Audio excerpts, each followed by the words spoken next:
Čus, lidi, zdravím vás, omlouvám se vám,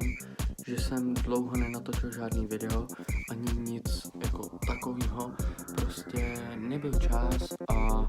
já jsem se na to chtěl vykašlat v jednu chvíli, proto jsem nenatáčel video, ale ode dneška bych chtěl zase začít natáčet, tak se určitě těšte na nějaký content a tu místnost, co jsem měl předtím, jsem úplně představoval, takže teď vám ji ukážu. Dobře, ještě taková malá vsuvka, neukážu vám ji celou, jelikož tady mám teď bordel a úplně teď se mi to uklízet nechce, takže vám ukážu příště celou místnost, teď vám ukážu jenom setup.